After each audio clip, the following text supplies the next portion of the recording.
ஆண்டோல ம் இதெல்லாம் ரொம்ப ஓவர் ஆண்டோல. என்ன ஓவரு? உன் மனசுல என்ன ஜான்சி ராணி நினைப்பா? என்ன ஜான்சி ராணி? அவங்க தான் புள்ளைய மடியில கட்டிட்டு சண்டைக்கு போனாங்க. அவங்க சண்டைக்கு போனப்ப புள்ளைய தான் மடியில கட்டிட்டு போனாங்க. நான் புருஷனெல்லாம் கட்டிட்டு போறேன். அதை தான் நானும் சொல்றேன். நான் என்ன சின்ன பிள்ளையா? வேலைக்கு வர இடத்துக்கு என்னையும் கூடயே கூட்டு வர. டேய், உன்னை தனியா விட்டா நீ கத்தியோட போன்ல பேசுவ இல்ல தூங்கிடுற. நல்லா ஓபி அடிக்கிற. அதான் நான் டியூட்டிக்கு வரப்ப உன்னை கூட்டிட்டு வந்தேன். சரி சரி, நான் அப்படி உட்காந்து படிக்கிறேன். ஆஹா, அதெல்லாம் சரிப்பட்டு வராது. ரூம்ல ஏன் முன்னாடி உட்காந்து படி. ம், இதெல்லாம் ஓவர் தான். வா வா.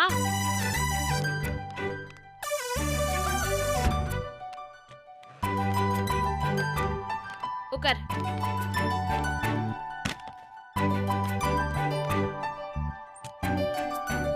ஹலோ, புக் எடுத்து படி. ஆண்டல என்ன அசிங்கப்படுத்துற நீ? ஏய், சும்மா தொண தொணன்னு பேசாம ஒழுங்கா படிக்கிற வேலையை பாரு. எஸ், உள்ள வாங்க. வாப்பா வாப்பா உட்காரு. உடம்புக்கு என்ன பண்ணுது? ஒரே வயித்தெரிச்சலா இருக்குங்க. நீ ஏன் அடுத்தவனை பார்த்து போறான் படுற? இது அந்த வயித்தெரிச்சலங்க, என் வயிறு எரியுதுங்க. ஏன் எரியுது? கோட்ரு அடிச்சங்க, கபகபன்னு எரியுதுங்க. ஏதாவது மருந்து கொடுங்க. இது ஒரு பெரிய மேட்டரே இல்ல. நீ என்ன பண்றன்னா, சரக்கு அடிக்கிறதுக்கு முன்னாடி ஒரு கட்டி வெண்ணெய் எடுத்து முழுங்கிரு. என்ன வெண்ணெய் அது என்ன பண்ணுனா உன் குடலுக்குள்ள போய் ஒரு லேயரா ஃபார்ம் அப் பண்ணிடும். ம், அப்புறமா சரக்கு அடிச்சா ஒன்றும் பண்ணாது. ஓஹோ. ஒரு அவசரத்துக்கு வெண்ணெய் கிடைக்கலன்னா ஒரு ஆபாயில் எடுத்து வாயில மென்னு சாப்பிடாம அப்படியே தூக்கி கிளுகிளுன்னு முழுங்கிருந்தேன். ஆ, ஆ. கொல கொலன்னு அது உள்ள போயிடும். அதுக்கு மேல குடிக்கிறப்ப வயிறுல ஓட்டையே விழாதியா. ஆ, என்ன பிராண்ட் குடிக்கிற? ரம்மு தாங்க. ராவா அடிப்பியா இல்ல எப்படி? கூல் ட்ரிங்க்ஸ் ஊத்தி தாங்க குடிப்பேன். முட்டாளா பாணி, கூல் ட்ரிங்க்ஸ்ல பூச்சி மருந்துலாம் கலந்துருக்குது. அதெல்லாம் ஊத்தி குடிச்சானா சீக்கிரம் செத்து போயிருவேன். வெறும் ரம்மு பச்சை தண்ணி ஊத்தி குடி. பாடி சும்மா பக்காவா இருக்கு. டாக்டரையா, இது வரைக்கும் இந்த மாதிரி யாரும் வைத்தியம் சொன்னதில்ல. நீங்க தான் டாக்டர். ஓகே ஓகே, சரி கிளம்பு. வர நரசம்மா.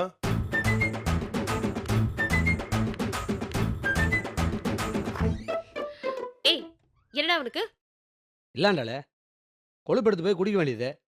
அவனுக்கு எதுக்கு நீ வைத்தியம் பார்த்துக்கிட்டே? அதான் நானே ட்ரீட்மெண்ட் பண்ணி அனுப்பி வச்சிட்டேன். இப்படி பண்ணா எத்தனை நாள் சரியாகும்? 3 வருஷத்துல வயித்தறிச்சல் நின்று. அப்படியா? ஆமா, அதுக்கப்புறம் உயிரோட இருந்தா தானே வயிறு ஏறிடுச்சு. டேய், சேர் தள்ளிப்பட்டு உட்காரு. உள்ள வரவங்க எல்லாம் உன்னை டாக்டர்ன்றாங்க, என்ன நர்ஸ்னு சொல்றாங்க. தள்ளி வா. ஆ, வாங்க.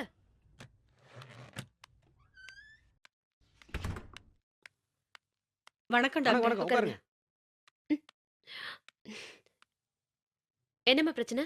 என் வீட்டுக்காரர் என்னை விட்டு போயிட்டாருமா. அதுக்கு நீ- ஆண்டல இது நம்ம கேஸ் ஐபிசி 113.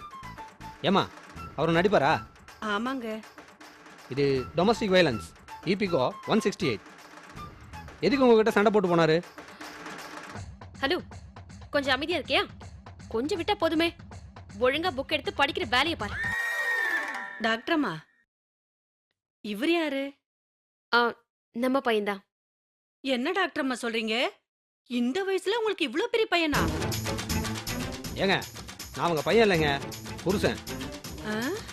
புருஷனா? ஆமாங்க, வீட்டில் இருந்தால் ரொம்ப சேட்டை பண்ணுறேன்னு என்ன ஹாஸ்பிட்டல் கூட்டி வந்துட்டாங்க. போன தடவை பிளட் யூரின் டெஸ்ட்லாம் பண்ண சொன்னே, பண்ணீங்களா? இல்லம்மா. சரி, முதல்ல அதை பண்ணிட்டு அப்புறம் என்ன வந்து பாருங்க. சரிங்கம்மா. உங்களுக்கு குழந்தை இல்லையா? இல்லங்க. உங்களுக்கும் உங்கள் புருஷனுக்கு நடுவில் ஏதாவது பிரச்சனையா? ஆமாங்க.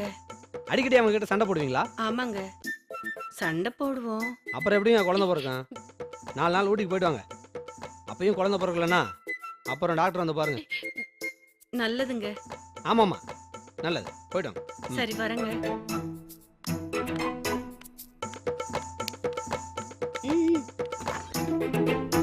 முதல்ல இது என்னன்னு கவனி. அதுக்கப்புறம் வரவங்களுக்கு வைத்தியம் பார்க்கலாம். ம், படி.